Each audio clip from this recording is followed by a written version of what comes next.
Well, welcome to Super Sunday Study, our first session together. We're going to be doing a Super Sunday Study this Sunday night, which is the first Sunday in November. And then we'll be doing another Sunday Study the first Sunday in December. This could get tongue-tying here real quick.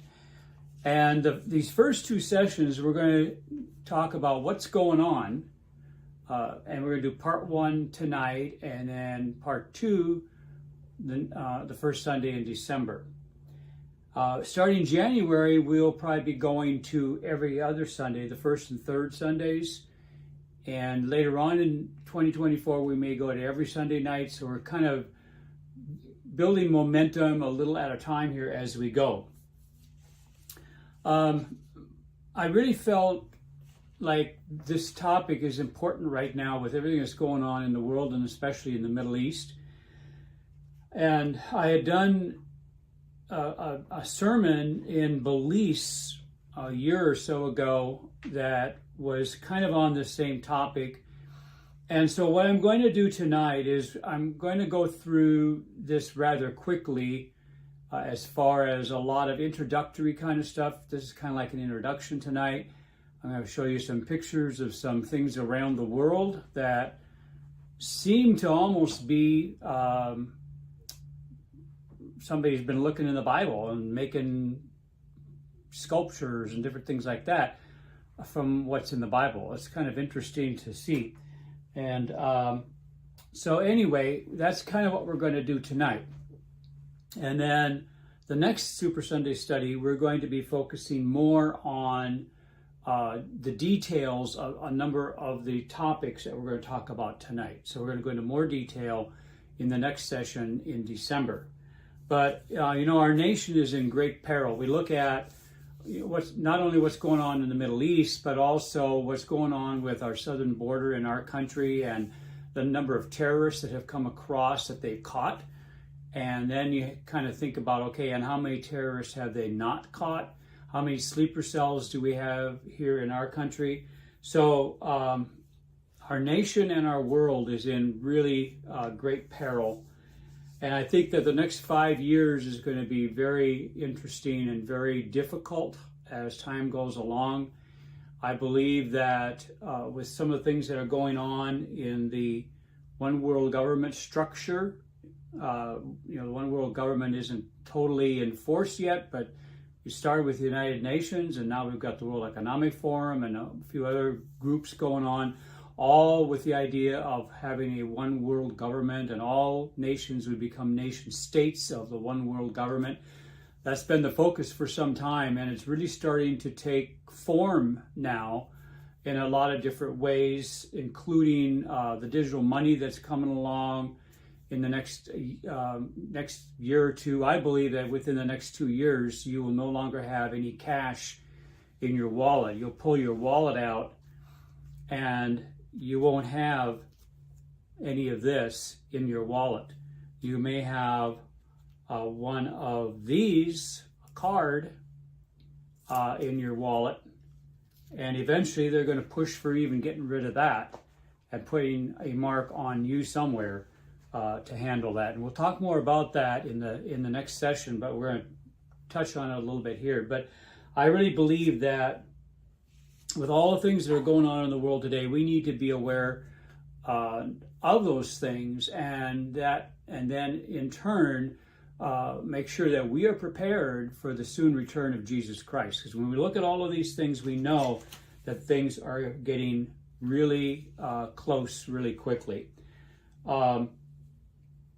There's been a lot of different opinions going on around as far as what is happening, and the news of the world is, if you're still paying attention, is not getting any better. We have wars and more wars, and it just keeps getting crazier all the time. There's more hatred than there's ever been. Christians and Jews are hated almost equally, and even in our own country, there's been Christians that have been arrested just for praying on a sidewalk. It's gotten pretty crazy. So in the second session, some of the things we're going to talk about is like the differences between the Battle of Gog and Magog and the Battle of Armageddon. And we're going to talk briefly about that in this session. We're going to also look at some of the other details, what is going on as far as the rapture. Is there really even a rapture and all of that? I also have a list of scripture verses that I can make available to you. I will see if I can put it on our website as a PDF that you can download, but it's scriptures that we're going to be using in this session, scriptures on the church, scriptures on the signs in the heavens, scriptures about Israel, Jerusalem, neighboring countries, scriptures about the one world religion, scriptures about what the last days will look like, global-wide events, scriptures for that, a couple scriptures for the Antichrist, the future, tribulation, just scriptures on a lot of different categories that I would be happy to make available to you. So visit our website every so often. It's www.refugecmi, and we will try to keep things updated. I may institute an actual page entitled Super Sunday Studies, and then put some of these resources that are available in that on that page, along with the videos of these sessions that we are watching now live. And then I'm trying to kind of get announcement things out of the way. There are a lot of prophecies in the Bible that really point to end times things, and we're going to talk a little more about some of the specific things, but one of them is that Israel's priests are preparing for a third temple. They're training for sacrifices. They're training for a lot of the different feasts that go on that are part of the temple ceremonies. So let's get into what we have for tonight, and so that we don't run out of time to go through everything that we've got. So Sunday nights, 6 p.m., November 5th is our first one, which is right now tonight. And it's going to be on Facebook Live. It's going to be on our website live, and hopefully also on YouTube Live. By the time you view this, you'll know for sure everything is, where it's going to be for sure. Anyway, what we're going to talk about tonight, we're going to have an introduction. I've kind of already covered that. We're going to get into some definitions. We're going to look at some of the historical events in the 20th century, some of the historical events in the 21st century, and then some even more recent events is what we're going to look at. So why prophecy? The Bible, if you take all the verses in the Bible about prophetic events, things that are coming in the future, things that were prophesied that have come true already, like Jesus coming, that was prophesied in the Old Testament. If you take all of that out, you will have a huge chunk of the Bible missing. A huge amount of the Bible is prophecy. So some of the definitions we're going to look at is tribulation. What is the tribulation? What is the rapture?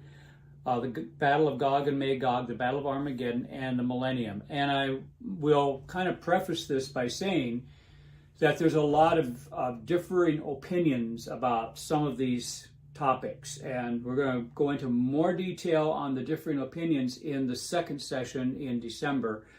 But for tonight, I'm just going to go over the basics.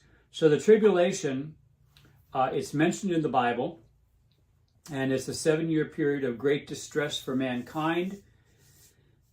During this time, a ruler, which we know as being the Antichrist, is going to rule over the entire world. Many people believe that this individual is already alive and is perhaps even behind the scenes.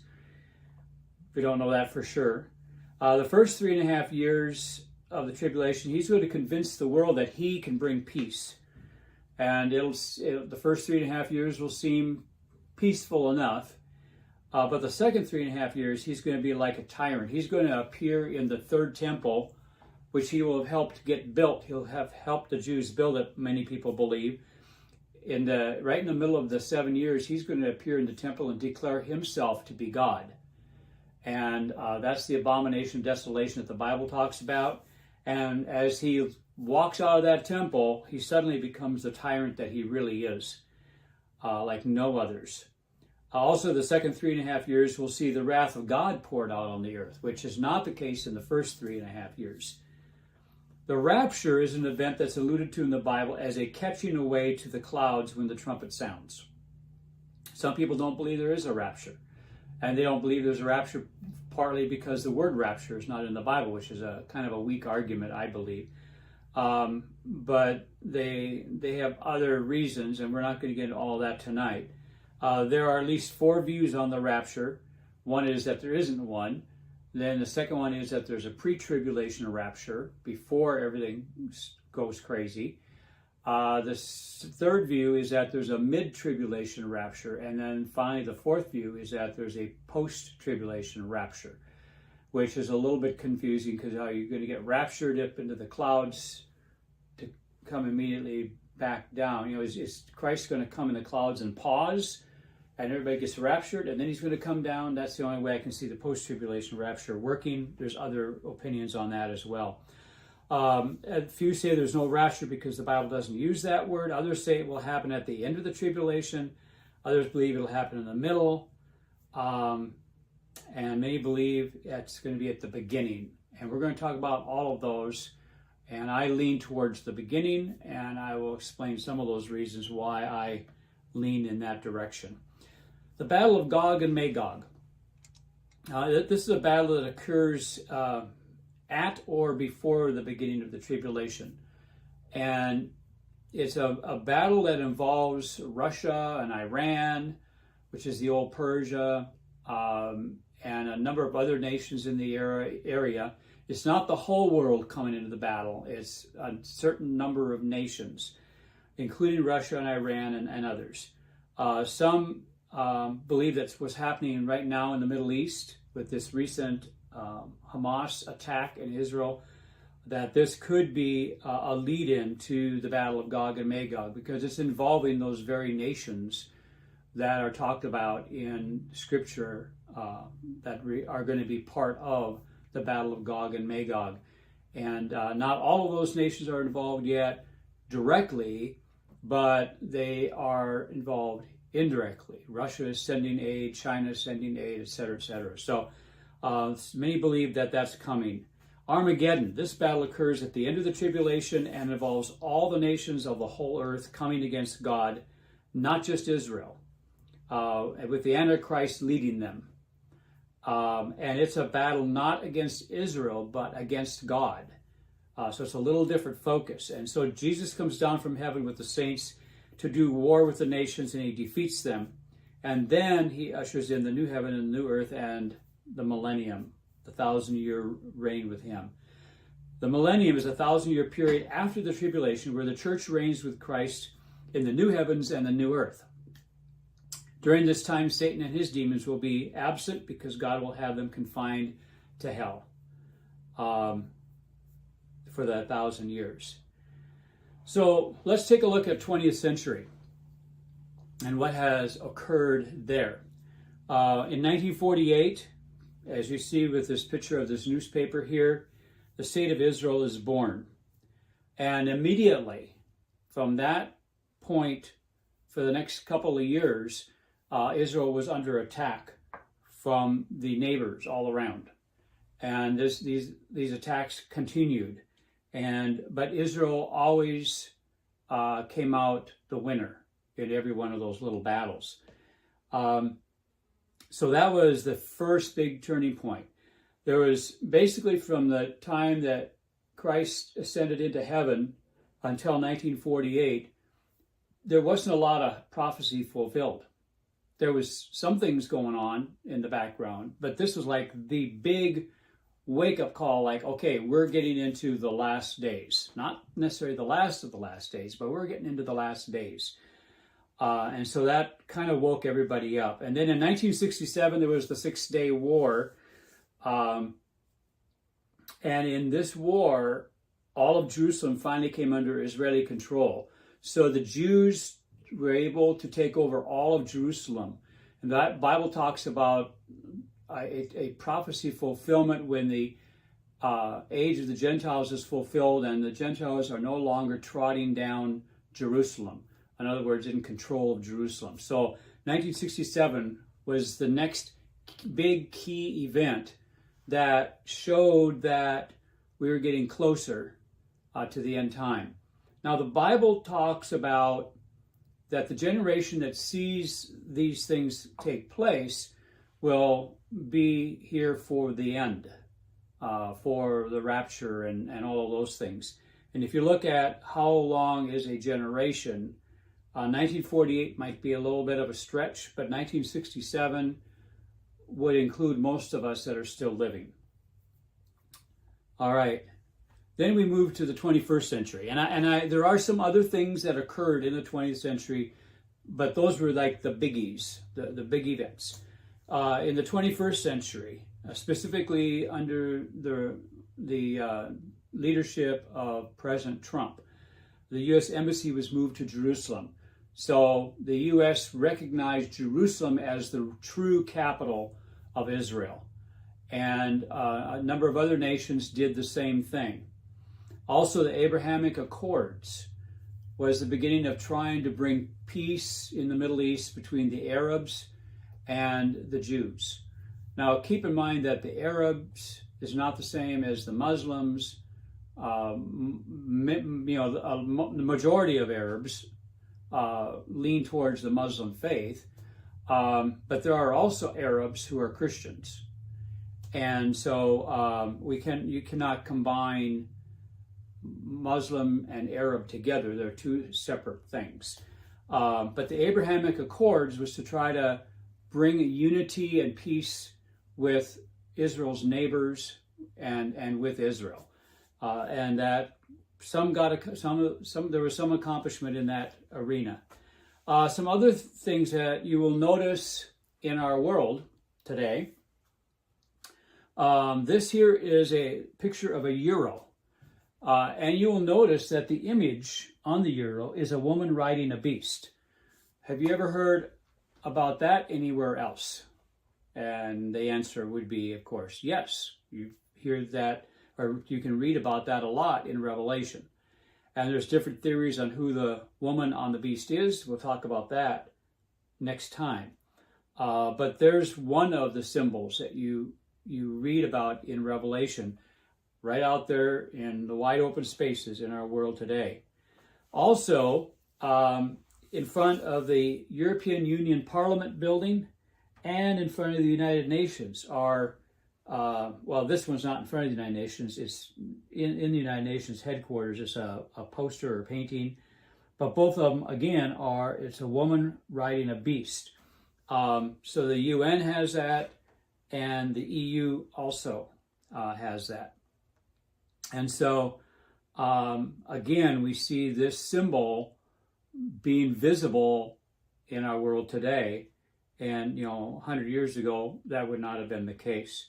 Also, the European Parliament building in Strasbourg, France, it looks like they're still building it, but they're not. It's all done, it's all built, and they built it that way because they wanted it to resemble the Tower of Babel that was not completed because God intervened. And some of the leadership that explains this states that while the Tower of Babel didn't get finished, we are going to complete the job. So that's from some of these world leaders that are pushing for the one world government. They're determined that they're going to finish what the Tower of Babel didn't finish. And so that's why they built the building that way. We know of wars and rumors of wars. That is not a new thing. We've had World War I and World War II. World War I was supposed to be the war to end all wars. And then man created the League of Nations, I believe it was called, before the United Nations. That didn't work. World War II came, and they put together the United Nations, and that hasn't worked. We've still had continuous wars in multiple locations, sometimes at the same time. So wars is not a new thing. Rumors of wars is not a new thing. In fact, in Matthew, where Jesus talks about end time signs, he said this is just the beginning. It's like birth pains. And if you think about a woman in labor, there's minor labor pains first that most women kind of like, I think I'm in labor. Well, then as time goes along, pretty soon it's like, I don't think I know. And so these wars and rumors of wars is just a sign that we're in the season of the end times, not necessarily that we're right close. Some of the other things we're looking at seems to indicate that we're getting very, very close to the trumpet call. Alignment of Israel's enemies. We see that happening as we speak. Alignment of Israel's enemies. So we've got Russia, Iran, which is Persia. We've got Turkey. We've got Saudi Arabia. Well, not so much Saudi Arabia, but some of the other nations, and China is getting involved right now as well. And the picture to the right is the bear, which is what refers to Russia, which is part of the Gog&Magog deal also. And then behind the bear, you see the dragon, that's China. And over on the left, you see the eagle flying, and it's got a few feathers coming loose. That would be the U.S. So we see the conflict building between nations. Preparations for the temple. The picture on the left is a model of the second temple, which would have been Herod's temple. And then to the right is the Wailing Wall, which is what's left from the second temple. That's considered a holy site for the Jews. There is a lot of different stories out there about the temple. Some believe that the temple has been prefabricated so that it could be built in a very short amount of time. I don't know. I've heard that numerous times. Also, there's a museum in Jerusalem or in Israel. I believe it's in Jerusalem. That's called the Temple Museum. And it has all of the fixtures that the temple would need to have, like the laver and the altar, the various altars are all in there. All they would have to do once the temple was built is just move them into the temple and they're good to go. And also there's a lot of preparations going on. Okay, on the left we have Orthodox Jewish men looking toward the Temple Mount. You can see the Dome of the Rock back there. That's the area where the temple will be. To the right, we have 4 Kohanim priests, and they're in the Temple Institute. The Temple Institute is also where some of the items are located that will be used in the temple. On that ramp over here, there's a looks like a big fork. It's a great big. It'd be almost like a hay fork that we would use on farms in the U.S. Or something like that, and it's used to move the meat around onto the sacrifice, onto the altar, or to take it off, or whatever they need to do. I don't know how a sacrifice actually goes, what the process is, but that's what that's for. And there's other items in the temple that are in this institute that are significant for the third temple. Also, the Bible talks about a great falling away. We see a much lower percentage of people in the U.S. calling themselves Christians today. It's, I think, something like 30-some% consider themselves Christians. And that's, 50 years ago, almost everybody declared themselves to be Christians. So that's interesting. And churches are closing, pastors are leaving the ministry. On the right, you see a building that says Progressive Christianity, come in, we're open. The Bible talks about another gospel. The Apostle Paul or Peter, one of the two, we're talking about not preaching a different gospel. And we see that in a lot of the modern progressive churches today, on the television and various other locations where they're preaching a whole different gospel, that you can have your greatest life right now. And I don't think that this is exactly the greatest life we can live compared with heaven and eternal life. And then the one world religion is pretty much all put together. This picture is from the from a newsletter that I get. That there's 3 buildings. You can't really see the one in the middle very well because Chrislam is covering a lot of it.